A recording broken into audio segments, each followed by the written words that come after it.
treat, especially on this Friday. So how about we make something that involves zero cooking, but will get a lot of people looking. Welcome Mariah Gabrielle Peña. She is the owner of Gray's House.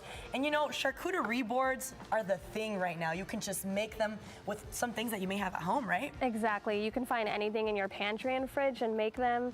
You can make a classic charcuterie with your charcuterie meat and your cheese, or you can make something like that's popular in San Antonio, a San Antonio board with like hot Cheetos, pickles, stuff like that. So really anything in your pantry, you can make one. Well, I'm already inspired by what I've seen so far. Today we're getting into the Hocus Pocus theme. So how do we start? If someone's at home, they're like, well, what do I need exactly to make a charcuterie board? So everything made with this one is from H-E-B, but really any local grocery store you can do. Okay. So this one, you just have 3 simple cheeses. You have, 4. You have your Munster cheese, you have your brie here, and this is just 2 slices of brie just cut. Okay. You have some aged cheddar here, and then you have some blueberry vanilla goat cheese. Oh, girl, that's my jam. Yeah, right? just so a little bit of everything, but these are all simple, easy starter cheeses that kids will love and adults. Nothing too stinky, nothing too aged. Okay. So it's a little bit for everybody. Okay, so what would you like for me to start cutting for you So here? right now, we have our Hocus Pocus. We have our Sanderson sisters here.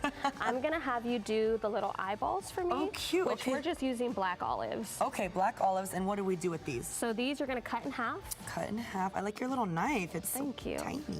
Okay. And these are just gonna be the eyeballs, just like that. So you can just put those on each one. Should I do them like this or like this? Let's do them this way. This way. There you go. Okay. And let's put them about right there. Down more? A little more up, yeah. Sorry. Oh, sorry, right there. Oh, okay, okay. There you go. Here, I'll have you place them exactly where you want. Okay. And if you could just cut me 4 more. 4 more, okay. Yeah. Here's 2.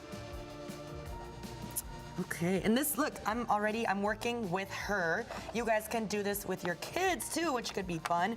How long would you say something like this would take to make? If you're doing it from the start, from washing your fruit to prepping everything, start to finish, maybe 30 minutes. Okay. Maybe. Which isn't too bad. Also, if you're going to a party and you want to bring something. Yeah, exactly. You know, I always hate showing up empty-handed. And this is the perfect thing because it can feed so many. Like this one, as a light appetizer, it can feed up to 7 people. Wow, well that's a great way to definitely bring something to, like I said, a party, a family event. So how did you get started doing this? So I started this in 2020 when the pandemic hit. And I was originally working at a bar and my bar closed down. So I had to find something new to do. I was on TikTok a lot and I saw these going viral. So I was like, let me make a couple, made a couple, liked the way they looked, posted them. And then just word of mouth, and then I quit my job a month later. Hey, and congratulations. You know, we love to hear those stories of local businesses, and you're following your dreams, something that makes you happy, right? Yes, so that's good. I'm glad you did not give up and that you are still doing this. I know you have something for our audience at home if they're interested in ordering from you. Yes, so if you mention Great Day SA, any of your October orders, you do get 10% off. Oh, great, okay. So I see some more spooky stuff for you. Yes. We gotta make this thing real cool. So we can just add these wherever. Wherever, okay. These are fun things to add. This just plays into the kid elements. You can put those anywhere. Let's see. Put your little witch fingers. Witch fingers? I usually add those on here because it kind of looks like, you know, like fleshy. No way, that's so cute. What do you think? I don't know why I did that voice. I guess I'm getting in the Hocus Pocus spirit, but kind of sounding a little crazy at the same time. And that's where the witch fingers come into play, yeah. Okay, so let's put them here so you guys can see them. I'm gonna eat all the grapes and the spiders. Would you guys eat spiders for spooky season? JK, maybe chocolate ones. How can people find you and maybe, you know, get more inspiration?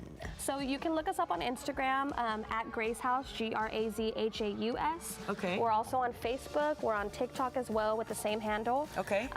For anybody who might not be too into social media, you can always email us and we can send you our full menu or answer any questions, and that'll be grazhaus@gmail.com. Okay, well thank you so much for being with us. I hope that you do get some people reaching out. Perfect time of the year to have a little bit of extra fun. And it's tasty too, so. Yes, exactly. Thank you. Well, stay with us, y'all, because after the